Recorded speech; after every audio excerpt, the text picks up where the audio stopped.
Selamat pagi sahabat-sahabat rohani yang terkasih. Puji dan syukur pada Tuhan kita kembali bertemu pada Senin 18 Agustus 2025. Hari ini Tuhan menyapa kita melalui firman-Nya dalam Injil Matius bab 19 ayat 16 sampai dengan 22. Saya akan membacakan bagi kita semua. Pada suatu hari ada seorang datang kepada Yesus dan berkata, "Guru, perbuatan baik apakah yang harus kulakukan untuk memperoleh hidup kekal?" Yesus menjawab, "Apakah sebabnya engkau bertanya kepadaku tentang apa yang baik? Hanya satu yang baik. Jika engkau ingin masuk ke dalam hidup, turutilah segala perintah Allah." Kata orang itu kepada Yesus, "Perintah yang mana?" Kata Yesus, "Jangan membunuh, jangan berzina, jangan mencuri, jangan mengucapkan saksi dusta, hormatilah ayah dan ibumu, dan kasihilah samamu manusia seperti dirimu sendiri." Kata orang muda itu, "Semuanya itu telah kuturuti, apalagi yang masih kurang?" Lalu Yesus berkata, "Jika engkau hendak sempurna, pergilah, jualah segala milikmu, dan berikanlah itu kepada orang-orang miskin. Maka engkau akan memperoleh harta di surga. Kemudian datanglah kemari dan ikutilah aku." Ketika mendengar perkataan itu, pergilah orang muda itu dengan sedih, sebab hartanya banyak. Demikianlah sabda Tuhan. Terpujilah Kristus.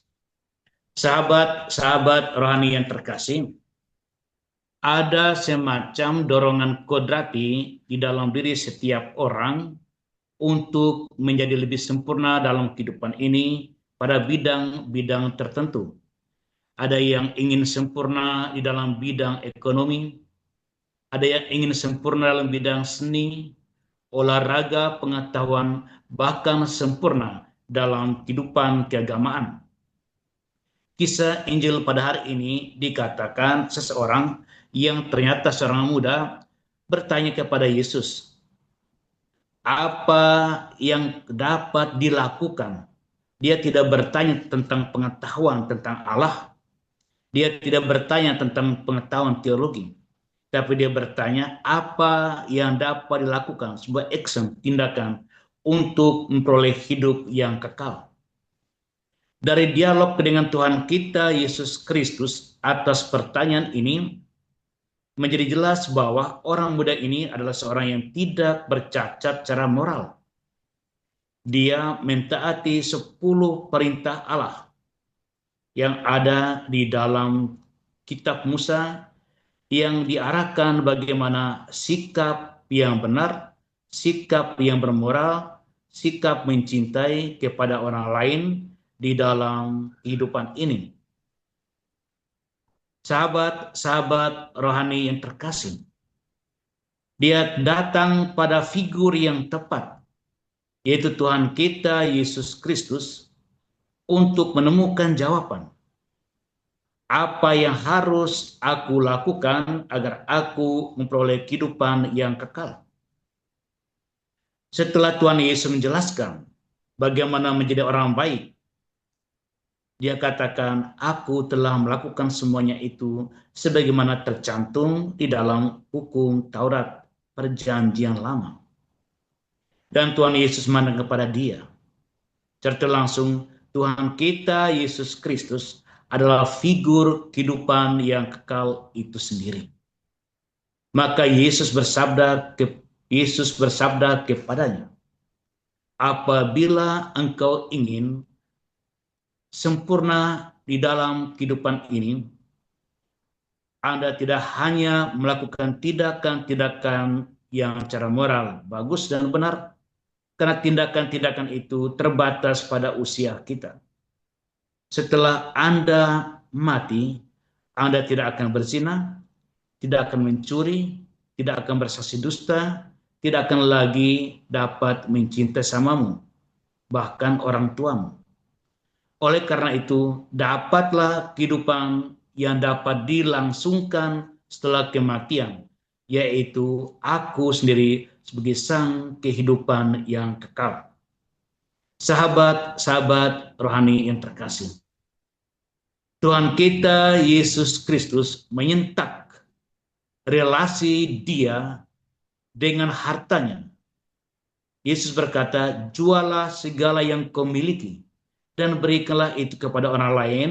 Setelah itu engkau mengikuti aku untuk memperoleh kehidupan yang kekal tersebut. Sahabat-sahabat rohani yang terkasih, kesempurnaan hidup yaitu menyatu dengan Tuhan kita Yesus Kristus sebagai sang kehidupan yang kekal. Kehidupan yang sempurna di dalam kehidupan keagamaan bagi kita orang Kristen yang telah percaya pada Yesus, yaitu berpartisipasi di dalam kehidupan Tuhan kita Yesus Kristus itu sendiri. Oleh karena itu, salah satu hambatan yang sadar atau tidak sadar yang memblokir, membatasi partisipasi kita dengan Tuhan kita Yesus Kristus adalah keterikatan kepada harta. Keterlekatan yang tidak sehat kepada materi, keserakahan yang melahirkan kesombongan, yang melahirkan sikap kekuasaan untuk menguasai orang lain. Materi yang membuat kita harus memiliki sikap untuk memperalat orang lain. Tetapi dengan ini, kesempurnaan hidup sebagai murid-murid Kristus, yaitu kita membangun relasi dengan Tuhan kita Yesus Kristus.